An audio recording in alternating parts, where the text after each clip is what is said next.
न मेरा है न तेरा है, ये हिंदुस्तान सबका है। नहीं समझी गई ये बात तो नुकसान सबका है। जी बिल्कुल, आए दिन हिंदुस्तान को कोई हिंदू राष्ट्र बनाने की बात करता है तो कोई इसे मुस्लिम मुल्क बनाने के लिए आवाज बुलंद करता है। लेकिन हिंदुस्तान का असल दर्जा, असल स्टेटस और उसके असल किरदार को कोई भी नहीं मानना चाहता। जहां आईन साज असेंबली में इस बात को तरजीह देते हुए तमाम कवानीन और जवाबित बनाए गए हैं कि हिंदुस्तान एक सेकुलर मुल्क है। हिंदुस्तान में तमाम मज़ाहिब के लोगों को अपने मजहब को मानने और उस पर अमल करने की आज़ादी को बुनियादी हुकूक में शामिल किया गया है। साथ ही इसमें तरमीम भी आसानी से नहीं किया जा सकता है। लेकिन इस सारी बातों को नजरअंदाज करते हुए मुल्क में कुछ हिंदू तंजीमें हिंदुस्तान को हिंदू राष्ट्र बनाने का दावा और वादा करती नजर आती हैं।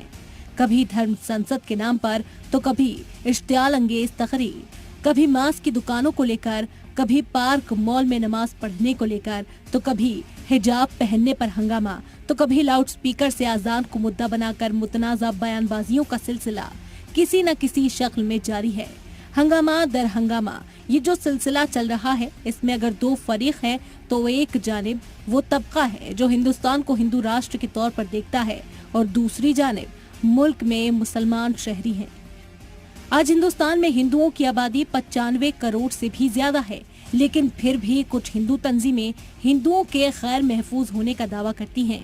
गुज़िश्ता बरस दिसंबर में हरिद्वार में एक धर्म संसद, हरिद्वार के बाद इस साल दिल्ली, रायपुर और रुड़की में हुए ऐसे ही धर्म संसदों में दीगर मज़ाहिब और खास तौर पर मुसलमानों के खिलाफ जहरीली बातें बोलने के साथ साथ हिंदुस्तान को हिंदू राष्ट्र बनाने के दावे और वादे किए गए। उधर मुसलमानों के मुख्तलिफ मुद्दों पर वक्तन फवक्तन बयानबाजियों के सबब मुसलमान सियासत का मरकज बने रहते हैं। हालांकि गुज़िश्ता दिनों राजस्थान के जोधपुर में AIMIM के सदर असदुद्दीन ओवैसी ने मुसलमानों को सेकुलरिज्म का कुली बता डाला। जो मुल्क में हमारे वतन अजीज में जो दीगर बरादरियां हैं, उनका अगर एम्पावरमेंट हुआ है और उनको ताकत मिली है, उनको किसी हद तक इंसाफ मिला है, इसलिए मिला है क्योंकि उन्होंने अपनी पॉलिटिकल लीडरशिप को बनाया है। अफसोस ये है कि मुसलमानों ने वोट डालने का काम किया और लेने का काम नहीं किया। जिस दिन वो दूसरी बरादरियों की तरह, चाहे वो जाट हो, राजपूत हो या जितने भी दूसरी बरादरियां हैं, उनकी तरह अगर हम काम करेंगे तो आपको इम्पोर्टेंस मिलेगी, आपके मसाइल हल होंगे। उधर हिंदू राष्ट्र के बाद अब मौलाना तौक़ीर रज़ा ने मुस्लिम राष्ट्र की बात कह डाली है।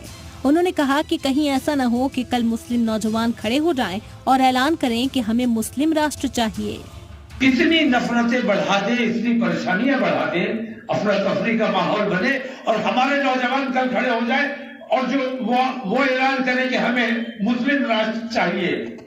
हम अपने मुल्क का एक और बंटवारा किसी कीमत पर नहीं होने देना चाहते। हम अपने देश से प्यार करते हैं। संभल से रुकने पार्लियामेंट शफीकुर रहमान बर्क ने तो सीधे तौर पर बीजेपी और RSS पर हमला बोलते हुए कहा कि हिंदू राष्ट्र बनाने की मांग पर मुल्क में नफरत का जाल बिछाया जा रहा है। साथ ही उन्होंने हिंदू राष्ट्र की मांग को पूरी तरह से गलत बताया। देश के अंदर एक कानून मौजूद है हमारा, और डेमोक्रेसी है, जमहूरियत है, जमहूरियत का बनाया हुआ सारे मुल्क ने मिलकर उस कानून को बनाया है। अगर कानून नहीं होता बना हुआ तो आप इस किस्म की बातें करते तो कुछ महसूस भी होता, लेकिन जब कानून मौजूद है तो इस किस्म के नारे लगाना या RSS के लोगों का बीजेपी का इस किस्म की मांग करना, ये बिल्कुल कानून के खिलाफ है। बिल्कुल उनके खिलाफ कार्रवाई होनी चाहिए कि क्यों आइन के खिलाफ, मुल्क के कानून के खिलाफ क्यों कार्रवाई कर रहे हैं वो, उनके खिलाफ एक्शन क्यों नहीं लिया जा रहा।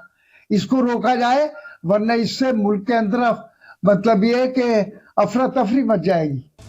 कुल मिलाकर हिंदुस्तान में इन दिनों राष्ट्र के नाम पर सियासी जंग छिड़ी हुई है। कोई हिंदू राष्ट्र का मुतालबा करता है तो कोई मुस्लिम राष्ट्र की आवाज बुलंद होने पर अफरा तफरी के माहौल का डर दिखाता है। लेकिन जो असल हिंदुस्तान है वो किसी को नहीं चाहिए, क्योंकि असल हिंदुस्तान तो अमन पसंद हिंदुस्तान है। असल हिंदुस्तान तो सेकुलर हिंदुस्तान है। असल हिंदुस्तान तो सभी मज़ाहिब को बराबर का हक देता है। असल हिंदुस्तान तो सभी मजहब के मानने वालों का एहतराम करता है। ब्यूरो रिपोर्ट, जी मीडिया।